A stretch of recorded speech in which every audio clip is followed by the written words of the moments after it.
খুবই মজার একটা আচারের রেসিপি আজকে শেয়ার করছি। এটা হচ্ছে কাঁচা আমের বার্মিজ আচার। বাজার থেকে কাঁচা আমটা ফুরিয়ে যাওয়ার আগেই এই আচারটা বেশি করে বানিয়ে সারা বছর ধরে সংরক্ষণ করতে পারবেন। আর এই বার্মিজ আচারের টেস্টটাও দারুণ হয়েছে। 1 কেজির মতো কাঁচা আম আগেই ধুয়ে ভালো করে পরিষ্কার করে নিয়েছি। এবার হচ্ছে একটা পিলার দিয়ে খোসাটাকে ছাড়িয়ে নিচ্ছি।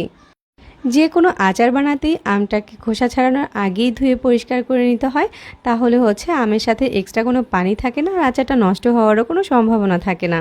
তো আমের খোসাটা ছাড়ানো হয়ে গেলে আমটাকে হচ্ছে প্রথমে অর্ধেক করে নিয়েছি, তারপর এরকম লম্বা করে স্লাইস করে নিচ্ছি।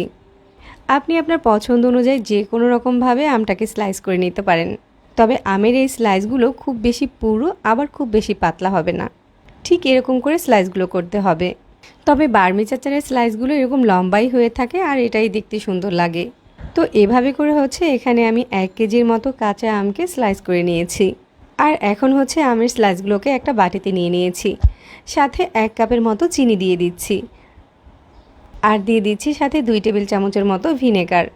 এখন হচ্ছে চিনিটাকে নেড়ে চেড়ে খুব ভালো করে আমের স্লাইসগুলোর সাথে মিশিয়ে দিতে হবে। তারপর হচ্ছে এই আমের স্লাইসগুলোকে 1 ঘন্টার মতো রেস্টে দিয়ে দিতে হবে। ঠিক 1 ঘন্টা পর চিনিটা কিন্তু পুরোপুরি গলে গেছে আর চিনিটা থেকে অনেকটা পানি বের হয়েছে। এখন হচ্ছে এই চিনির পানিটা সহ আমের টুকরোগুলোকে একটা পাত্রে নিয়ে নিচ্ছি আর চুলার আঁচটা ধরিয়ে দিচ্ছি। চুলার আঁচটা একদম মিডিয়ামে রাখতে হবে। আর এই আমগুলো সিদ্ধ করতে কোনো রকম পানি দেওয়া যাবে না। চিনি থেকে যে পানিটা বের হয়েছে ওই পানিটা দিয়ে আমগুলোকে সিদ্ধ করে নিতে হবে। বেশ কিছুক্ষণ মিডিয়াম আঁচে জাল করলেই দেখা যাবে আমের টুকরোগুলো এরকম ট্রান্সপারেন্ট কালার হয়ে যাচ্ছে। এখন হচ্ছে আমের স্লাইসগুলোর সাথে পরিমাণ মতো লবণ দিয়ে দিচ্ছি, খুব সামান্য একটু হালকা হলুদের গুঁড়া দিয়ে দিচ্ছি আর 1 চামচের মতো লাল মরিচের গুঁড়া দিয়ে দিচ্ছি। এটা চাইলে স্কিপ করতে পারেন, তবে আচারে যাতে খুব সুন্দর একটা কালার আসে এই জন্য এখানে হলুদ আর মরিচের গুঁড়াটা দিয়ে দিয়েছি। এবার কিছুক্ষণ অপেক্ষা করব শিরাটা আরও একটু ঘন হয়ে আসা পর্যন্ত। এই ফাঁকে এই বার্মিজ আচারের জন্য একটা স্পেশাল মশলা বানিয়ে নিচ্ছি, আর এই মশলাটার কারণে এই বার্মিজ আচারটা খেতে এত মজার হয়েছে। একটা ফ্রাই প্যানে 1 চামচের মতো দিয়েছি মিষ্টি জিরা, 1 চামচের মতো ধনিয়া, হাফ চামচ দিচ্ছি কালো জিরা, দিচ্ছি 1 টুকরা দারুচিনি, একটা এলাচ আর সাথে দিচ্ছি 2টা শুকনো মরিচ। এই মশলাগুলোকে হালকা একটু ভেজে নিচ্ছি, তারপর হচ্ছে এগুলোকে গুঁড়ো করে নিতে হবে।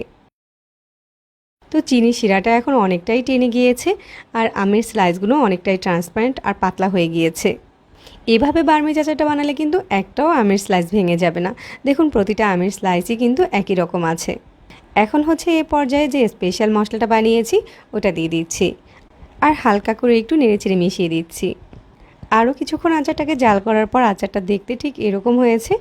এখন এই পর্যায়ে হচ্ছে আচারগুলোকে চুলা থেকে নামিয়ে নিতে হবে, কারণ আচারটা চুলা থেকে নামিয়ে নেওয়ার পরেও শিরাটা আরও কিছুটা টেনে নেবে। এর থেকে শিরাটাকে বেশি টানালে কিন্তু ওই আচারটা খেতে ভালো লাগবে না। এরকম হালকা একটু জুসি থাকতেই আচারটাকে চুলা থেকে নামিয়ে নিতে হবে।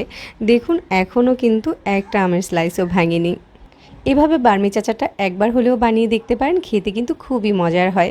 তাছাড়া এই আচারটা রোদের ঝামেলা ছাড়া 1 বছর এমনিতেই ভালো থাকে। আচারটা দেখতে কিন্তু অনেক বেশি স্বচ্ছ হয়েছে, যেটা কিনা একদম কেনা বার্মিজ আচারের মতো মনে হচ্ছে। সহজে মজার সব রেসিপিগুলো পাওয়ার জন্য আমাদের পেজ ফলো করে রাখবেন আর চ্যানেল সাবস্ক্রাইব করবেন। সবাই অনেক বেশি ভালো থাকবেন। আল্লাহ হাফেজ।